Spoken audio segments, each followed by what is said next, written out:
Welcome back to the deep dive. Have you ever come across the story of Rui?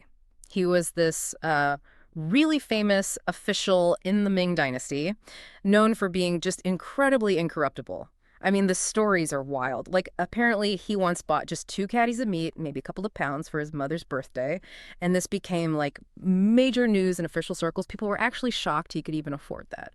Then, when he died, he had basically nothing, not even enough money left to pay for his own funeral. And you think, how is that even possible? A third-rank official, pretty high up there, even an honest one, how could they be that poor? It just doesn't quite add up, does it? It really is a striking story, and surprisingly, it reflects a genuine reality. Official salaries during the Ming Dynasty, they were, well, astonishingly low. It's actually true that if an official strictly relied only on their government pay, without finding other sources of income, they would genuinely face poverty. Like Rui, it was a really prominent feature of imperial finances back then. A systemic thing. Wow, okay, so this wasn't just Rui being uniquely frugal or something, it was the system. So today, let's get into that. Why were Ming's salaries so incredibly low? How did that stack up against other times in history? And crucially, what were the knock-on effects, the unintended consequences? We'll dig into that link between pay and corruption and what it tells us about the deeper issues in imperial government. Okay, so when you say astonishingly low, just how low are we talking? Can you give us a sense of the scale? Right, let's try to put some numbers on it, though it's always tricky comparing across centuries. The standard was set by Zhu Yuanzhang, the founder of the Ming Dynasty, back in the Hongwu era.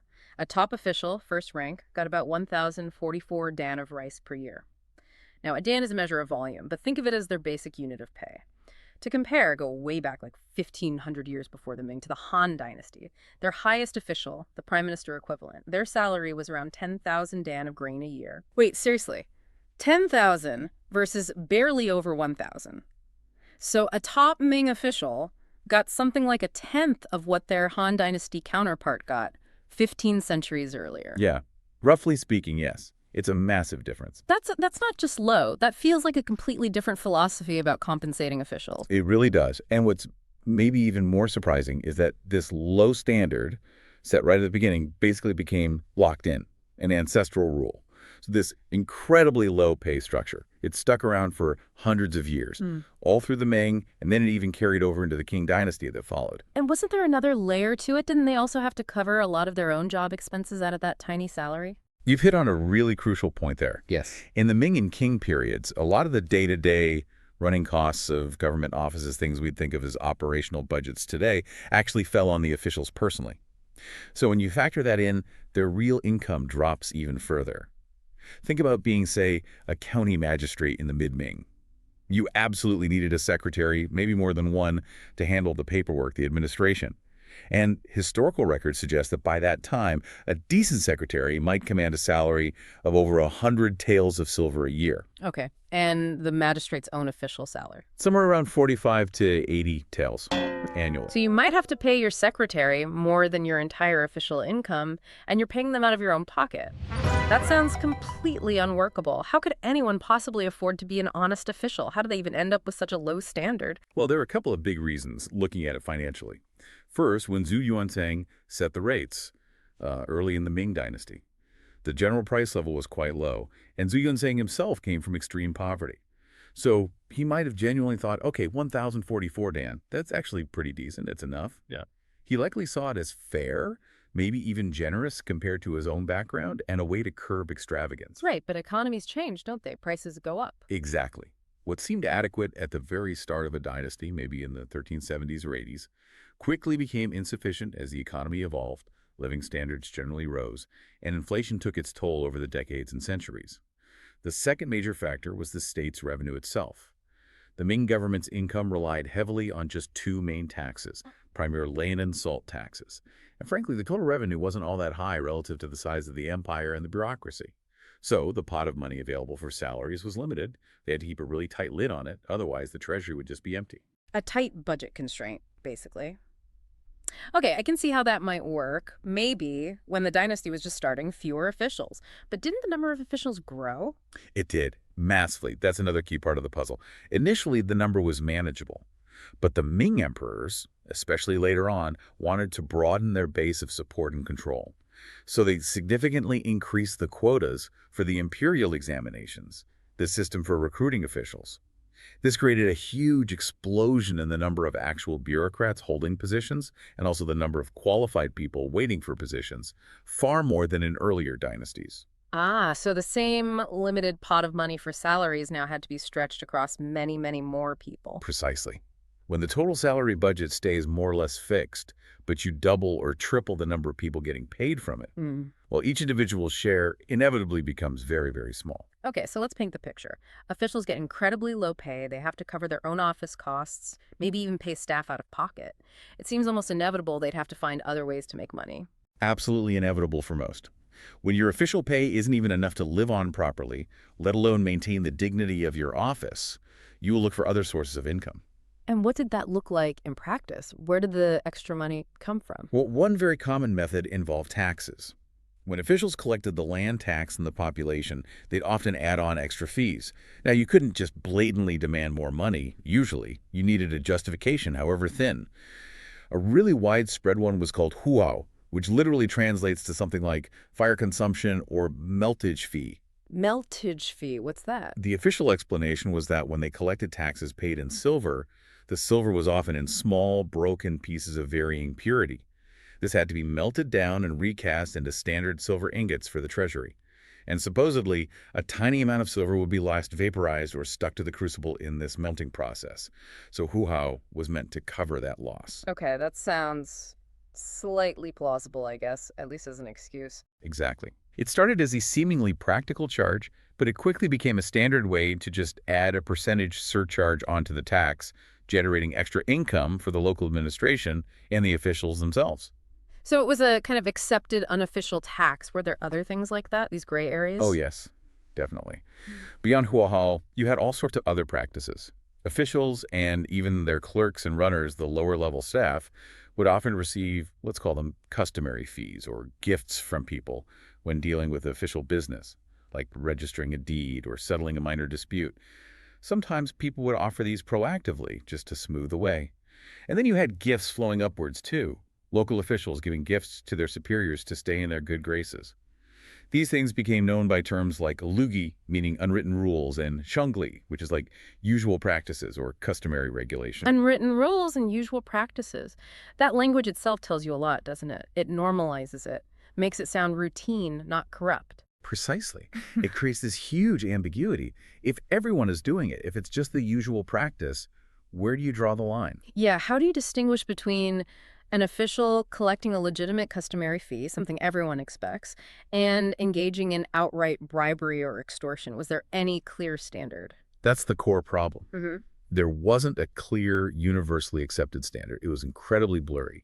And because that boundary was so fuzzy, it made it almost impossible to regulate effectively. This ambiguity really fueled the spread of corruption throughout the Ming bureaucracy. It wasn't just a matter of a few bad individuals. It became, baked into the system, a systemic feature driven by the inadequate formal pay. So if Hai Rui's poverty and all this widespread corruption weren't just down to individual choices, does that mean it was all Yuanzhang's fault for setting those low salaries way back at the beginning? One emperor's decision causing centuries of trouble. Well, history's rarely that simple, is it? While Zhu Yuanzhang's decisions were definitely significant, the whole issue of official salaries wasn't created out of thin air by the Ming. It was part of a much longer story, the evolution of the entire imperial financial system over centuries. To really get the Ming situation, you need to see it in that broader context. And when you look at it that way, you see that by the time you get to the Ming Dynasty, the imperial salary system had basically failed to solve two fundamental long-standing problems. One was the sheer operating cost of paying salaries. The other was the lack of a rational incentive mechanism. Okay, let's break this down. Operating costs first. Why was it so hard just to pay people? Seems simple today, direct deposit, done. It's easy to forget how complex it was back then. Think about it. No banks as we know them, no instant transfers. Empires generally tried one of three ways, none of them ideal. First, you could pay salaries in kind. That means giving officials goods instead of money, typically grain, sometimes cloth, salt, maybe even spices. Right, I've heard of that. But the logistics, the operating costs were huge. You have to collect the grain, store it safely, transport it often over vast distances without it spoiling or being stolen, and then distribute it accurately. Incredibly inefficient and expensive. Okay, second option, use currency. Metal coins, maybe paper money later on. That seems better than carting grain around. Better? Yes, but still costly. Remember, ancient China was primarily an agricultural economy, not heavily commercialized everywhere. Moving large amounts of coin or fragile paper money securely across the empire to thousands of dispersed officials was still a major logistical headache and expense. Okay, so in-kind is cumbersome, currency is better but still hard. What was the third way? Didn't some try to decentralize it somehow? They did. The third approach was for the central government to basically grant local governments specific assets, maybe tracts of land called gangzaition or official fields, Hmm. or sometimes a lump sum of cash, gangsikun, official money. The idea was the local government could then manage this asset, collect rent from the land, or maybe loan out the money and use the interest to fund their own operations and supplement official salaries locally. Ah, that sounds clever. Kind of like setting up local endowments. Lower operating costs for the central government, right? You just give them the land or the money once. On the surface, yes, it looked like the cheapest option centrally. Give it and forget it, almost. But there's a catch, I'm guessing? Always a catch. While it cut central operating costs, it meant the central government lost direct control over those resources. State finances became fragmented, and it created massive confusion between public funds and private interests at the local level. Who really owned the income from that land? How was it really being used? In the long run, it often proved pretty inefficient and led to abuses. We saw problems with this model way back in the Zhu Dynasty, with fiefdoms funding officials. It tends to disperse power and blur accountability. So even when Zhu Yuanzhang took power and set up the Ming system, this fundamental problem of high operating costs for paying salaries hadn't really been solved. Not effectively, no. And interestingly, Zhu Yuanzhang actually tried the land grant method initially. Early in the Ming, he did assign official fields based on rank, intending the rent to cover salaries. If he'd stuck with that, maybe Ming salaries wouldn't have ended up quite so low. So why did he change his mind? Because he was very aware of history. He knew about the problems of fragmented resources, the blurred lines between public and private. He was obsessed with central control. So very quickly, he reversed course, took back the official fields, and went back to the system of direct salary payments from the center, mostly in grain or equivalents. He prioritized central authority and clarity, even though it meant accepting the high operating costs and consequently setting the actual salaries lower. Okay, that covers the operating cost challenge. What about the second big unsolved problem? You mentioned the incentive mechanism. It's not just about getting paid, it's about motivating people to do a good job and be loyal, right? Absolutely. A functional salary system needs to incentivize performance and loyalty. In the imperial context, incentives basically came in two forms. Part one was the salary level itself. Ideally, it should be high enough to give officials a significantly better standard of living than ordinary people. That enhances their social status, gives them professional pride, makes the job desirable. Makes sense. You want people to aspire to be officials, to see it as a path to a comfortable life. But who decided what was high enough? Therein lies the rub. It was almost entirely up to the emperor. There was no objective benchmark, no independent commission setting rates, nothing like that. So if you ended up with an emperor like Zhu Yuanzhang, deeply influenced by his own background of poverty, who genuinely believed his relatively low standard was sufficient, well, officials couldn't exactly argue, could they? No union negotiations, I suppose. Not quite. So the main economic incentive, the salary, was set by the monarch's personal judgment, not by any kind of rational, objective assessment of living costs or market rates for talent. Okay, so salaries themselves were a weak incentive if the emperor set them low. What was the other part of the incentive package? Direct rewards from the monarch. We see this all the time in historical accounts and dramas, right? The emperor bestows gold or silk or titles on a minister who's pleased him.